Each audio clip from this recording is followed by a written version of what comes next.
The narratives of Abraham, peace be upon him, in the Bible and the Qur'an echoes in the life of Abraham Lincoln, separated by millennia, yet linked by shared archetypes. Both were called to forge a covenant, to break idols of entrenched systems, and to lead their people towards a vision greater than the immediate comfort or convenience. Abraham, peace be upon him's life was a series of radical acts of faith. God commanded him to leave his homeland, to journey into the unknown, and to establish a moral community built on the worship of one God. Yes, monotheism. He broke the idols of his guardian, Azar, as he was called, who was referred to as a father figure, and his society, refusing the trappings of the world around him. So he broke the idols of his guardian, named Azar, who was referred to as the father, and also his society, the entire country, refused the covenant that Abraham brought. And they got trapped into the world around them. Reference is there in the description.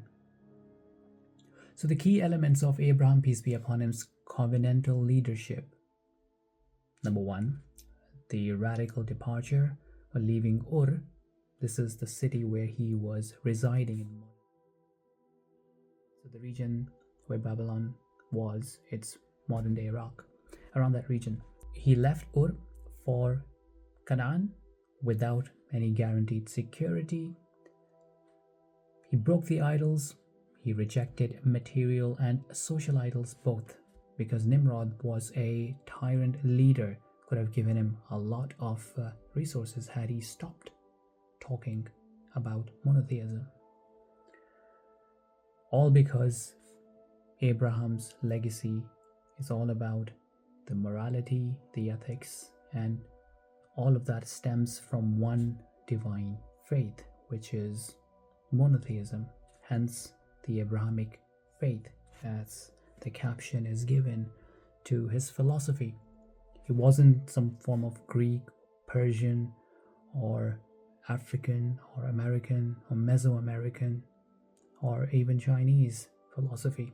The philosophy of Abraham comes from his divine inspiration. In Arabic it's called wahi, and that's what Abraham operated from. The next part is the community building, establishing a lineage and people oriented towards divine principle.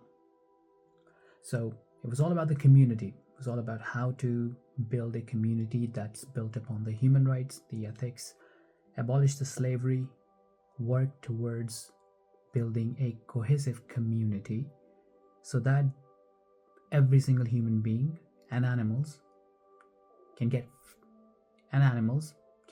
fed. Now, moral authority, that's point number 4. Exercising leadership grounded not in force, unlike Nimrod and Pharaoh, but in ethical persuasion and the obedience to God. So Abraham's philosophy is here. Nimrod's philosophy or Pharaoh's philosophy is here. There's a correlation power, but the columns are different. Monotheism, self-worship, that leads to hedonism, which leads to satanic worship. Abraham, no ego. Abraham, no ego. Connected to monotheism, which is connected to the divine holy inspiration. That's why in this lineage, all the prophets came from the same bloodline. This lineage, people came from the bloodline of Cain. We are going to explore that later. So Abraham, peace be upon him's covenant was both spiritual and social, linked in personal faith, with collective responsibility. It was a covenant that demanded sacrifice, foresight, and courage. You see, if it wasn't for courage, Abraham wouldn't have stood up to the tyrant Nimrod and the entire community who was worshipping stars, by the way. Why? The tangent goes into a complete chaotic direction, but just think that they were a universal civilization, not just global. That's the hint. So Lincoln has a connection with Abraham, peace be upon him. And as we know in this project, we're calling it's in the name, so it is in the name. So what Lincoln did, let's move forward. He did the exact same thing. He broke the idols of slavery, just like Abraham, breaking the chain. Lincoln's Ur was the antebellum of United States, is the exact same replica of the socio-political dynamics of Nimrod. There are a lot of parallels. Tyranny, slavery, imperialism, colonialism, and global control. A nation proud of its liberty yet deeply enslaved by systematic injustice. Slavery was an idol entrenched in economics, politics, and culture. You see, it was sacred in the eyes of many, defended by law, religion, and tradition.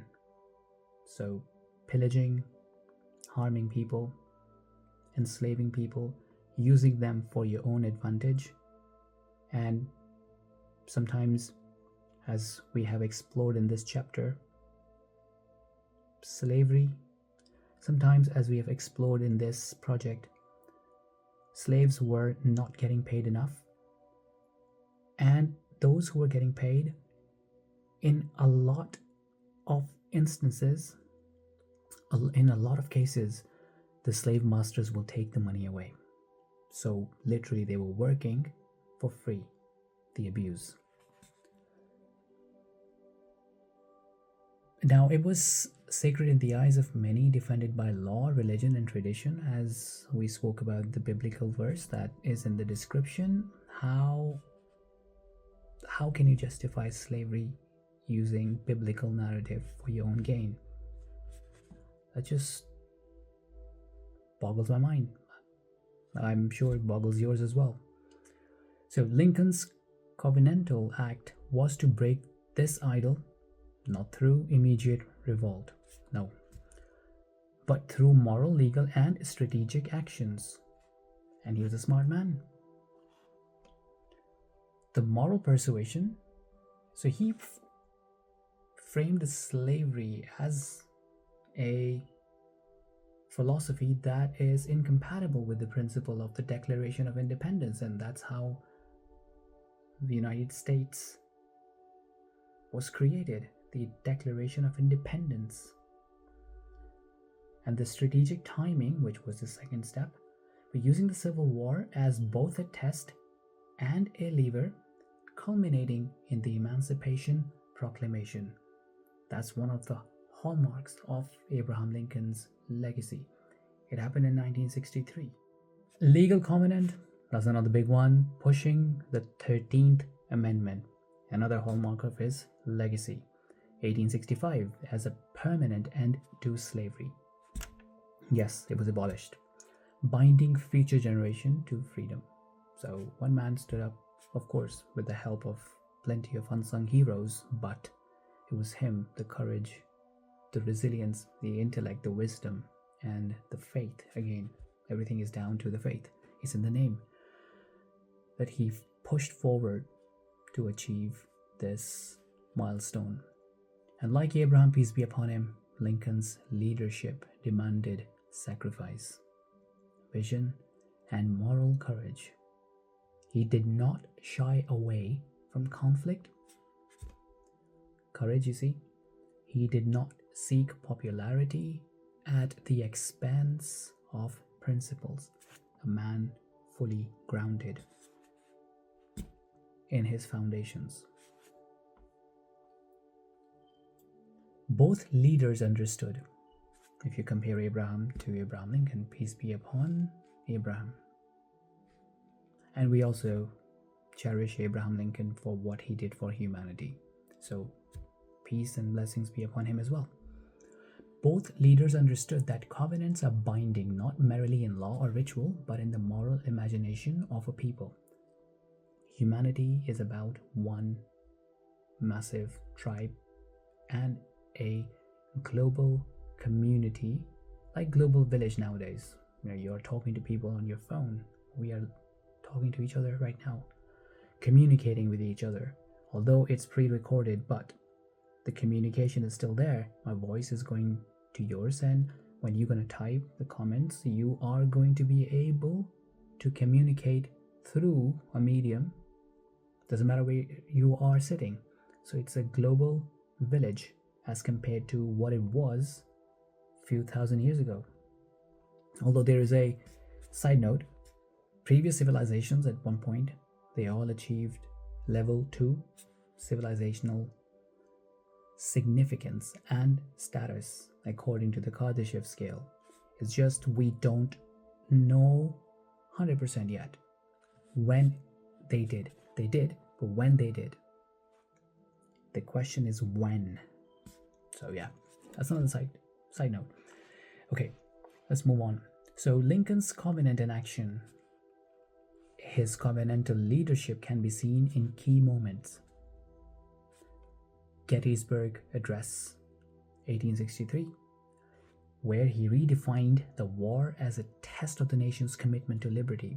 War is about liberty. I know war is ugly, that's why it's called a theater of war, but its essence is in liberty, freedom. That's why people, normal people, they pick up guns or whatever weapon they have.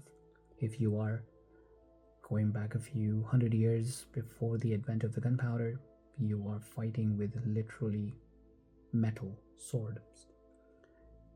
It was brutal. We've all seen one of those movies, Gladiator, Kingdom of Heaven, or any other saga of the past. You do see a lot of gore. Just let's put it this way. Again, the next one was Emancipation Proclamation, which is breaking the idol of slavery, creating moral and legal grounds for freedom. And the 13th Amendment, cementing a covenant for all generation. Now, another really important section which we are going to discuss in the next chapters was the reconciliation vision, showing of the mercy. Yes, Abraham Lincoln showed mercy like Abraham, peace be upon him, and other prophets, peace be upon them all. But the post-war leniency and malice towards none is a connotation that he took from Prophet Muhammad, peace be upon him's last sermon during the entire conquest of Mecca, the Valley of Becca. So, like the prophets, he was a well-read man, Lincoln, and he used this philosophy, malice towards none, framing peace as moral restoration, not domination.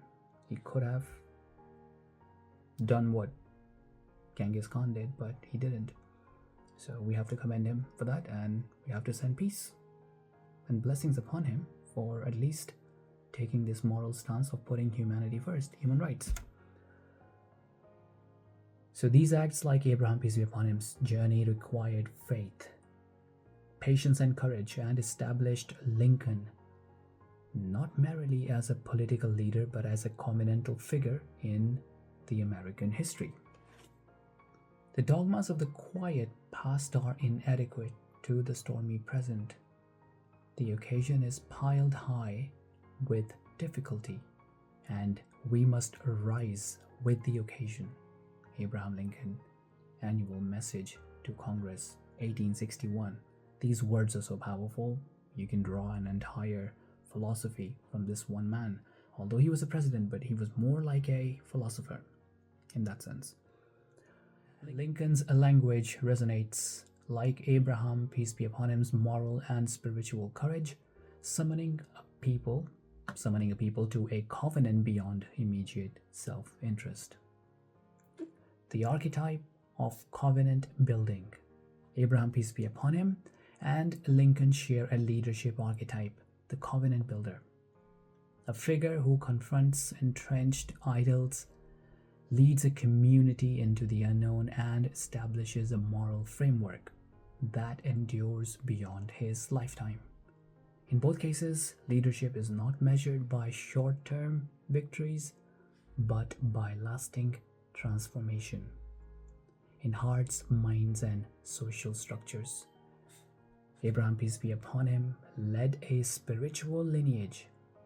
Lincoln led a political and moral lineage. Both required vision. You have to be able to see long term. Courage. Without courage, you can't take decisions. And unwavering adherence to principle that's grounded in faith. So, we're going to wrap this up now. See you in the next chapter. Bye-bye.